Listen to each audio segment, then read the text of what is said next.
Welcome to Rock and Metal Songwriting, where I help you go from riff ideas to fully finished songs. I'm Quincy Kane, and this is day number, 16? I'm starting to lose count.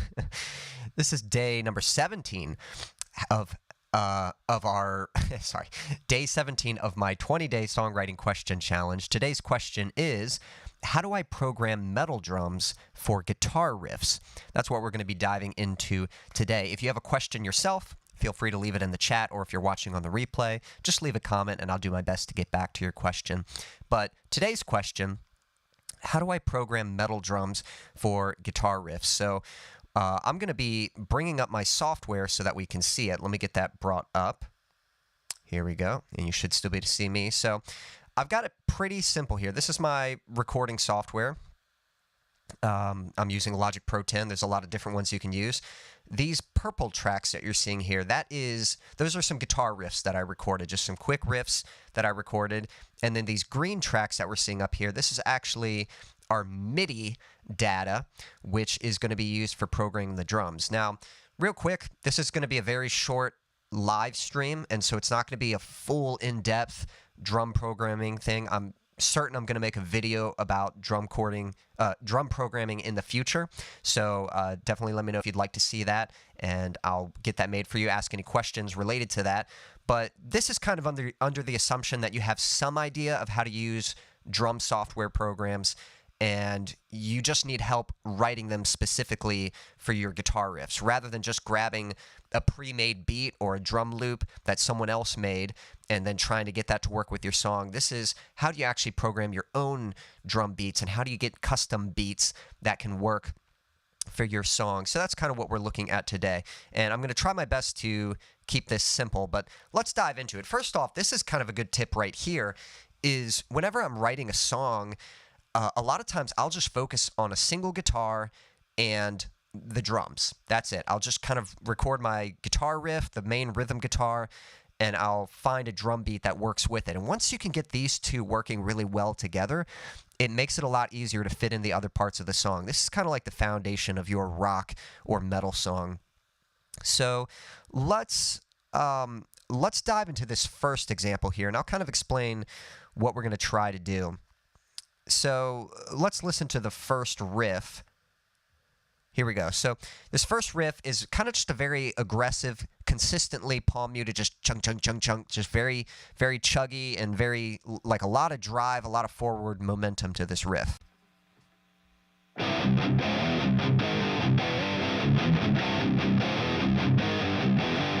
can almost feel it. 2, 3, 4, 1, 2, 3, 4, 1, 2, 3, 4.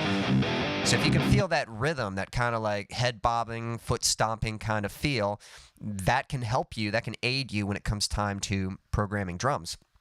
Now, even though there is some movement in there with the riff, it's really just a very consistent bop, bop, bop, bop, bop, bop, bop. So if you have any kind of riff that's like that just has this very constant kind of driving steady pulse, then one of the easiest drum beats we can record for that, you don't necessarily have to match the riff specifically. You can just create a good old just 1, 2, 3, 4, just a driving kick snare rhythm. So I'm going to show you what that looks like real quick. We're going to start easy, and then we're going to get gradually more and more intense. So if I bring up, you'll see I've got this piano roll in the bottom here that I just brought up. And basically, yeah, you can see the little piano on the side here, and these yellow dots, these yellow notes. Basically, the way drum programming works is that each of these piano notes is assigned to a different drum sound. This C1 is my kick drum. Okay, let's see. This what is that? B1? That's a tom. Okay, it's the B flat one, or the A sharp one. There's my open hi-hat. And then this A2 is my snare. Now we're just going to focus on those three, the kick, the snare, and the hi-hat. Just super simple right now, because that's really the core of your drum beat. It's just those three parts. A real drummer, their leg is playing the kick drum. They're using one foot to play the kick drum. They might use the other foot if you're using double kick. They're using their left hand to play the snare drum, and then their right hand is keeping the pulse with some kind of cymbal. In this case, we're going to go with an open hi-hat. That's a very tried and true common one, but you might use a ride, you might use a splash or a china. Obviously, you can hit crashes in there, but we're just going to keep it super simple for right now. I've gone ahead and like probably the first easiest thing you can do when you're programming your drum beats is just create a pulse with your cymbal. So in this case, our open hi-hat. So I'm just playing on that downbeat. 1, 2, 3, 4. So you can see I've got them going, and I've got it continuing on. So if you listen, we've got this hi-hat playing with our riff. 1, 2, 3, 4.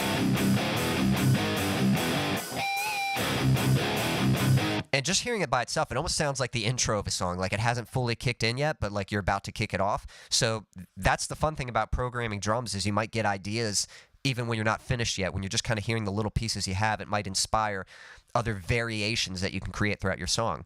Okay, but for this particular riff, there's a lot of drive to it, so we're just going to do a really simple kind of kick snare riff. So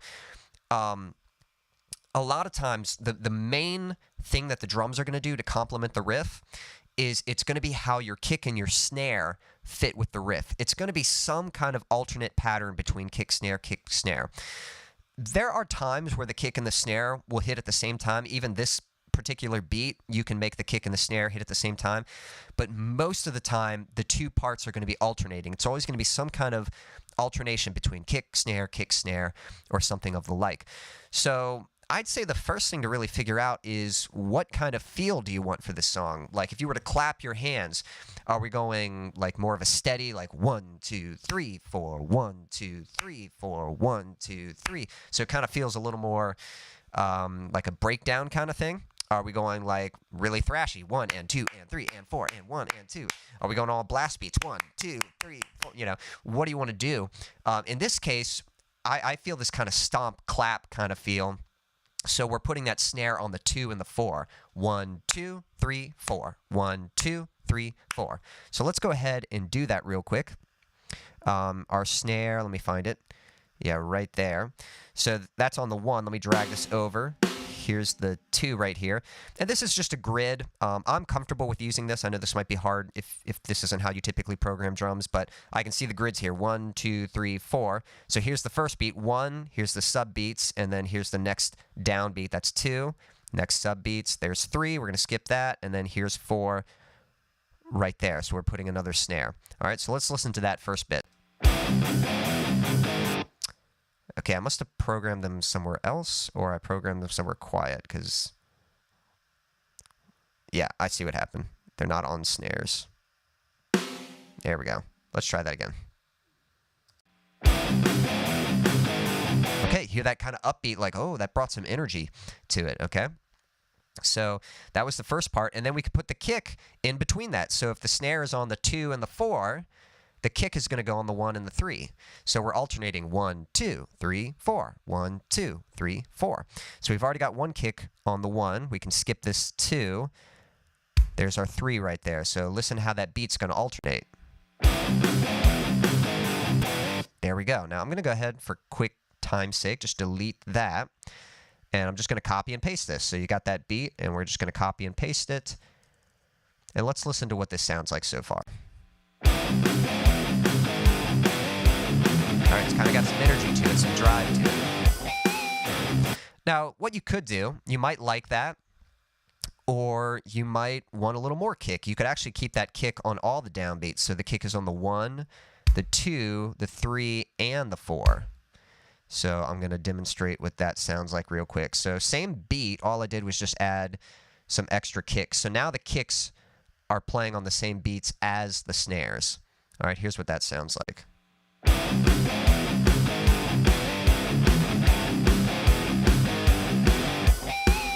So you might like the way that sounds, maybe not. You know, you can kind of play with both.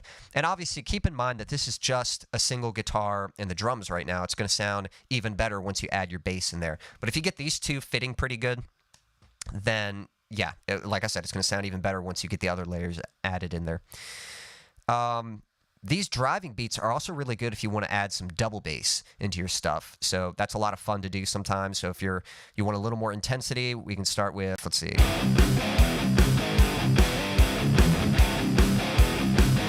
let's make this one double bass. So we're actually gonna, whoops, that's a hi-hat.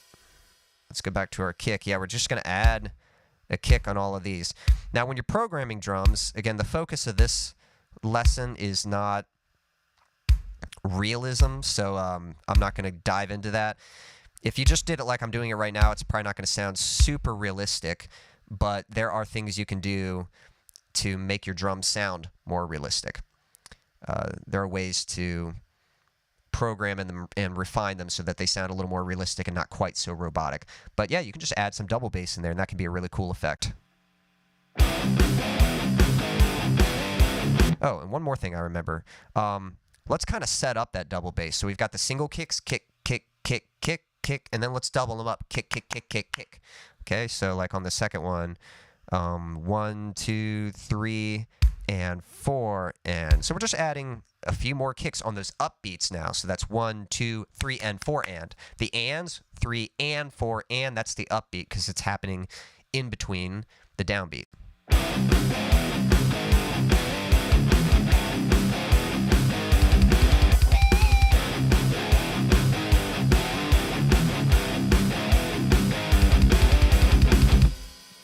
All right, cool. So that's an example of how you could program your drums for a very driving riff, something like that.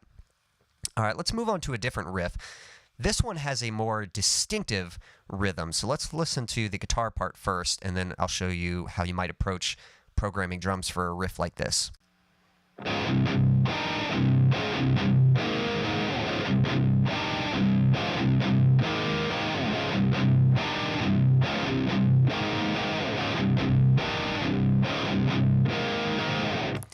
So I don't know about you, but when I hear that, there's a very distinctive rhythm, that bum bum bum bop bum bum bum bum bop bop bum bum bum bop bum bum bum bum bop bop. Listen again. Bum, bum, bum. 1, 1, 2. Very distinctive rhythm. So anytime you have a riff that has a very distinctive rhythm like that, a very recognizable rhythm, you want your drums to try to match that. You want them to support that, accent it, complement it. Okay? So once again, we've got our hi-hat, so that's the easy part. If I were to play this, the hi-hat's just keeping the time.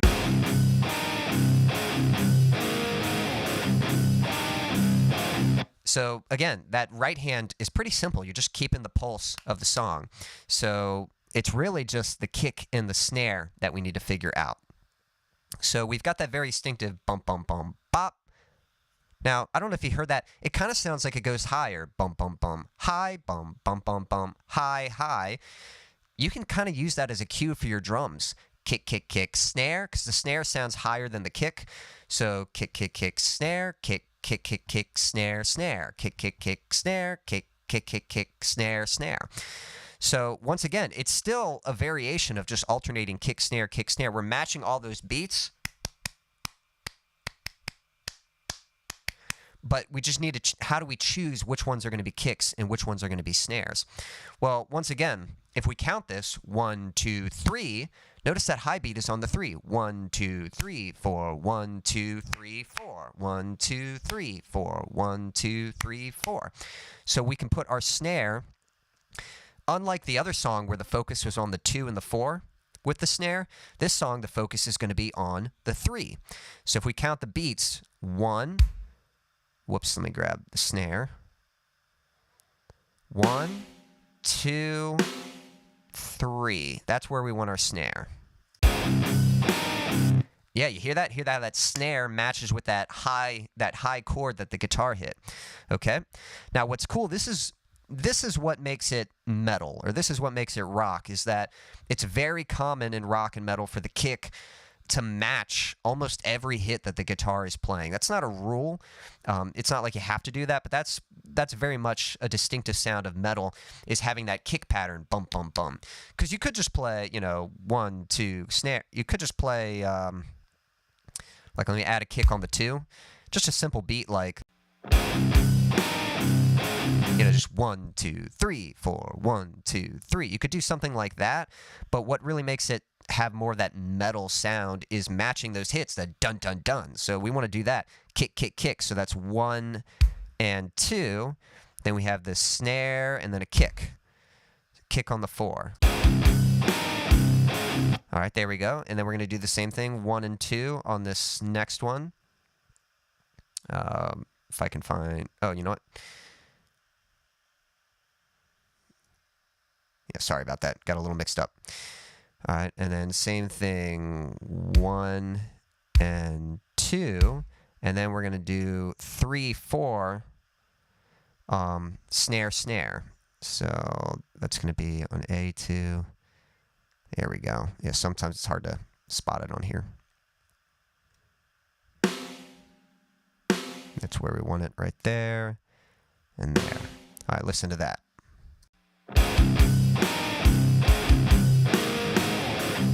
Okay, and then we can repeat that first one.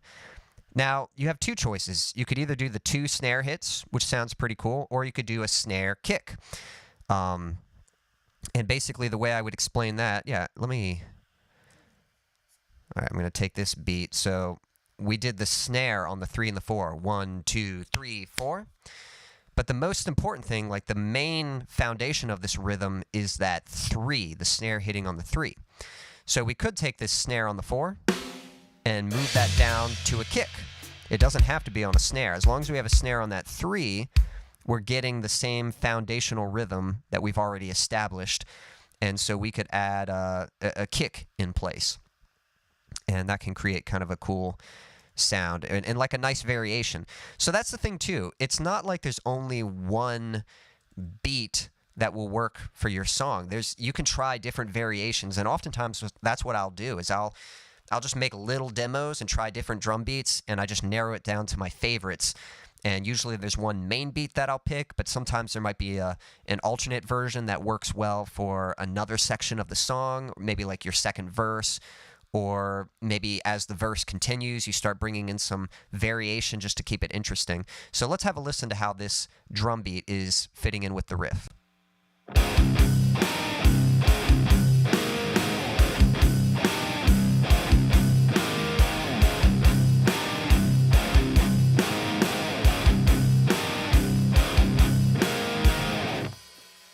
There we go. So we're bum bum bum matching all that rhythm. We're matching all that rhythm. All right, I got one last example, and we're also almost out of time. So see if we can do it. Thank you, Stan. Much appreciated. This one is a little more of kind of a fast pace, almost a little thrashy, but it's really just a metalcore riff. So if you're doing something faster.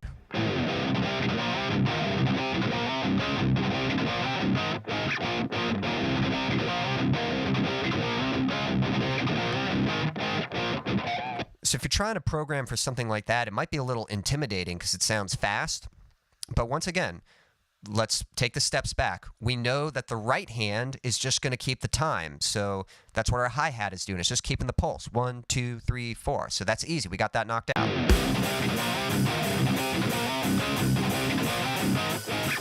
And again, that kind of, just the hi-hat itself sounds like an intro, and then it sounds like it's going to kick in, you know, and start to build up. Okay?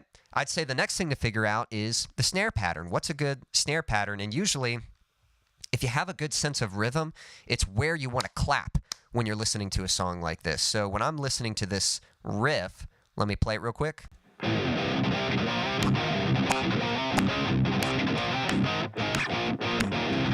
You know, that creates that drive, that really upbeat, that 1, 2, 3, 4, 1, 2. You know, this, I mean, it's not a slow riff, so you're probably not going to do just a 3. You could do that, but 1, 2, 3, 4. You know, you could do that, and you could also do all the on the downbeat. So where you would clap your hands can kind of represent where you're going to put the snare. So in this case, we're going to put the snare on the 2 and the 4. Let me find our snare. So drag this over here. And then another snare right here. Good. And I'm just going to copy and paste that real quick.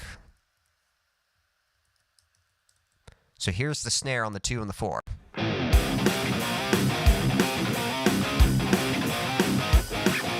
All right, so it's not done yet, but you can hear that snare is kind of accenting the right spot. Now it's the kick pattern, and again, the kick is oftentimes going to follow what the guitar is doing. So the guitar is doing a lot. It's doing dun da da dun da da dun dun dun da da dun da da dun dun dun dun. So there's a lot of rhythm in there, and that's what our kick needs to fill. So listen closely to that guitar again. Dun da da dun da da dun dun. So dun da da bum ba da dum bum. Okay, so I'll see if I can get this programmed. I don't want to spend too much time on it, but one, yeah, bum ba da dum.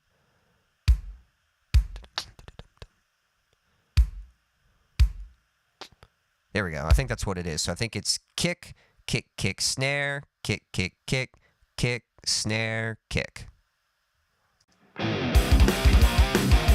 Yep, there we go. Hear how that kick matched in? I kind of did it quickly, but I was matching the hits of the guitar. Kick, kick, kick, snare, kick, kick, kick, snare. Yep, so kick, kick, snare, kick. Yep. And then I don't know if it's the exact same the whole way through. I'll go ahead and copy and paste it for now because I am running out of time here. But hopefully you understand the concept that we're just listening to the rhythm of the guitar and we're trying to match it with the kick pattern. And it kind of helps to decide where you want your snare to go first. So this might not be perfect, but let's let's listen to what this sounds like.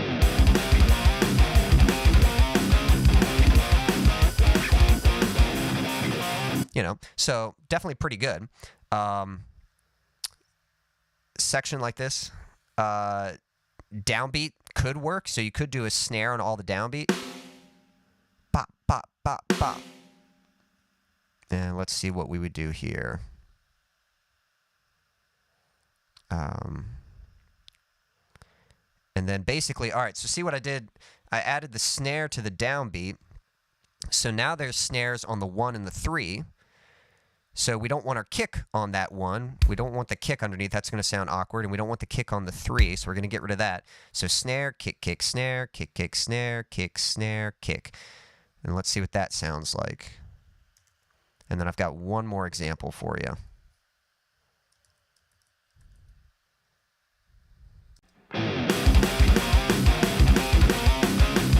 Yeah, so now the snare's hitting on every downbeat. 1, 2, 3, 4. And the kicks are just filling in to match the guitar. Snare, da-da-dun, da-da-dun, da-da-dun, getting that kind of gallop effect.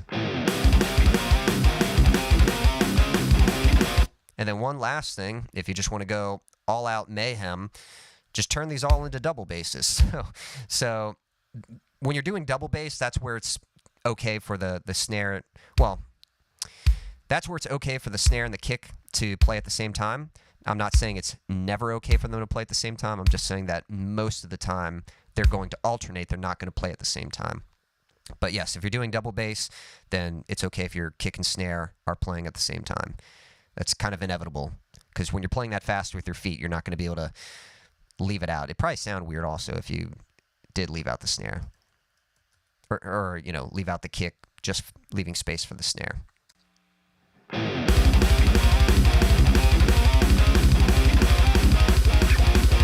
So again, that just creates like a really intense, machine gun kind of effect. So I hope that gives you an idea. So just a quick review. Basically, when you're programming your drums, just start with something simple for the right hand, something to keep the pulse. In this case, I'm using a hi-hat. Again, you might switch it to a ride or a splash or a china of some sort, but just something to keep the pulse, just a hi-hat.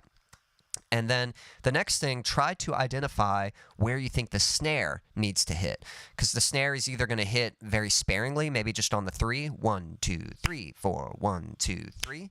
It might hit a little more, have a little more drive to it and hit on the 2 and the 4. 1, 2, 3, 4. 1, 2, 3, 4. You might want that intense downbeat, just all on the downbeat. 1, 2, 3, 4. 1, 2. You might do like a punk beat or a thrash beat and hit on the upbeat. 1 and 2 and 3 and 4 and 1 and.